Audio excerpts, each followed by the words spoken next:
Hello, everybody. Scott Golden here with the Golden Opportunities Coaching and Pro Wrestling Logic YouTube channels. Okay, obviously, this is Pro Wrestling Logic, your source for all great wrestling content. Actually, over 1,800 of these available now. And this is the All Star Wrestling Review Series, which we are deep into the summer of 1980 with here, which is a unique time. Obviously, the Shea Stadium uh, process is there, and ultimately that can be, at least for some people, a good foray type of thing there. Kind of moving forward into um, kind of making that work and making things come together. And we, in fact, have several kind of interesting, well, over the next couple of weeks, interesting anyway, forays into that development in the next, like I said, several weeks. From a decent perspective, we've got um, kind of a go round with Bruno Sammartino becoming a little more edgy with the impending run of Larry Zbyszko coming to a head here, I think, in August. In any event, also, this is a kind of a, I wouldn't say fully a rebuilder's time, but there are new stars coming in within the next couple of months here, which always adds new dynamics to the WWF. In any event,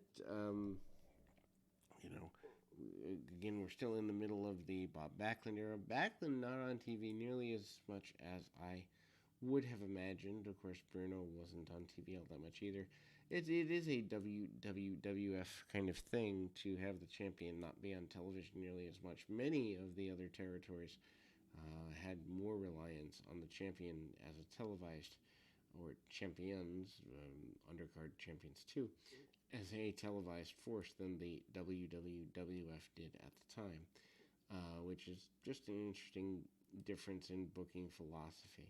In any event, this again is the August 2nd foray into All Star Wrestling, and we hosted by Vincent Graham, Bruno Sammartino, Pat Patterson, and Rene Goulet, as mentioned a while back, have started teaming here. They face Jose Estrada and Matt Malenko. 8:52, Goulet pinned Malenko with a dropkick and an elbow drop. Dropkick and an elbow drop would not seem like a finish today, but certainly does then. Patterson had been searching for a tag team partner for quite a while post his um, Intercontinental Championship lost, and needless to say, Patterson finds a good one in Goulet. The interference or lack thereof, or attempted interference of um, the Captain Lou Albano here. Kind of an interesting run in and of itself there. Um, Goulet and Patterson do seem to work well together. Up and over, and some attempted full Nelsons and other basic things, hard shots, and then we see Goulet managing to kind of get things attempted to be going in his general direction. Um, Goulet kind of bouncing a bit on his toes and coming in with his adversary, kind of driving him back into the corner a little bit or into the ropes more accurately, and tag off to Backlund. Tag off to Patterson. Patterson comes in, goes for an immediate cover, gets some front face locks and some basic stuff. The team of Patterson and Goulet do pretty well at cutting the ring off on their adversary, and we see a good bit of shots along the way there in terms of getting things going back in a fighter's direction. Several shots by Estrada trying to get cheap shots in on Patterson wherever he can, whenever he can. That process is there and continues to be there for that primary purpose, and kind of moves forward and around as often and quickly as he can. And again, this team had been forming probably for about 3 or 4 months prior to Um, Prior to the nature of things, and probably about 3 or 4 months prior to actually debuting, um, in any event, uh, their tag team foray doesn't exactly yield gold in 1981 or anything like that, but I think it's a way to keep a guy like Pat Patterson, who is over as a former singles champion on television, and an impactful person that way. Um, in any event, that's the goal that's there, or at least the focus that is there from that perspective. Um, and so, kind of getting to a balanced approach for moving forward. I mean, to have a guy like Patterson in the tag division, probably good for tag teams. Of course, tag teams meant a lot more in the 70s and 80s than they ever, did, let's say, past the mid 90s. So that's also a factor too, just in point of presentation. Anyway, so we then move to um, kind of a, I don't know, I guess you'd say a bit of more simpler style. Johnny Ross against Pedro Morales. Morales has been here before, obviously, as the world champion in '73, but coming back and not getting as many big matches as I think he probably would like. Side headlock and goes at it with Ross for the first couple of minutes. Tries to almost get like a neck crank stump puller type maneuver. Ross comes back with a bunch of brawling and kind of trying to get a modified chin lock slash neck crank of his own. Certainly not a happy guy from that perspective, but we see the nature of Pedro Morales, um, taking the measure of his adversary here. Also, we do see that his adversary is in fact willing to cheat, that being Roz, using the, I guess, rope from the buckle to try and choke out his opponent here. Although Pedro Morales, not exactly born yesterday, fights up and manages to win with a relatively scientific hold in the small package, which some would say doesn't really make sense. If a guy's cheating on you or cheating in your general direction, that process doesn't exactly, relay very well. But anyway, so we get a nature there to try and get things going in a direction that's going to lead to resolution, and ultimately, that small package is the resolution here.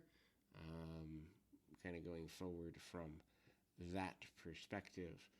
In any event, we get more in the nature of action here, this time in the hands of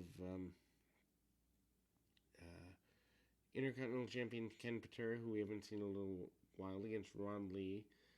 Gets a submission with a half. I'm sorry. In the. I think I'm in the wrong week. No, I'm not. Yeah, Intercontinental Champion Ken Patera with the Grand Wizard defeating Ron Lee, submission 422 with a half crab. Odd to see the victory come in a way that is not the swinging full Nelson that he becomes known for. Also, works the hold of the crab quite a bit for several minutes there, and although he doesn't get everything he wants from it, gets enough to try to at least get kind of an attempted cinch up, and managing to get kind of that punch kick go behind, and we see Patera try to, and he successfully does, drape his man over the top or not the top turnbuckle, but the outside of the ring area, and take a couple of cheap shots at him before getting the half crab and the victory. Patera, obviously Intercontinental Champion guy who is willing to take on challenges. I'm assuming that around the bend, around the time, a guy like Tony Atlas is getting some championship shots, and maybe a guy, here or there, Pedro Morales maybe getting some, but not really familiar with the time, the, the the the time frame on that. But anyway, we move forward there into kind of nature and um, then we kind of see going back in time a little bit to the earlier stages of things here. Earlier stages meaning a oldie but a goodie, and of course that being the return of um, Rick McGraw against Baron Mikel Cicluna. Double count out. Both men are brawling on the arena floor. McGraw takes a bit of punishment from the Baron. Baron, of course, being a guy who's been around since the 50s. Punch kick, very basic atmosphere. Not necessarily sure that you want a guy like McGraw, who has only debuted a couple of months before, taking things to the floor and a double count out there. But that's the way they go. 7.5 minutes is that end result. McGraw not looking as shiny as he did a few months ago with the cross bodies and all of that. Although maybe, again, trying to get more out of the house show run there. Rick Martel against Mark Pole, 239 with a what he ends up calling the victory roll, or the kind of a forward roll concept. Martel at this point coming back after being here in the 70s a few years prior for a short run.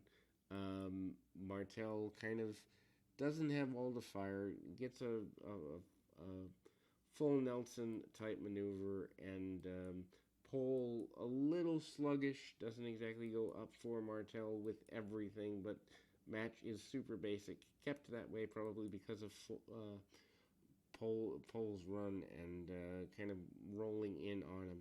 And Martel gets the victory to close the program. We'll be back with more right after this.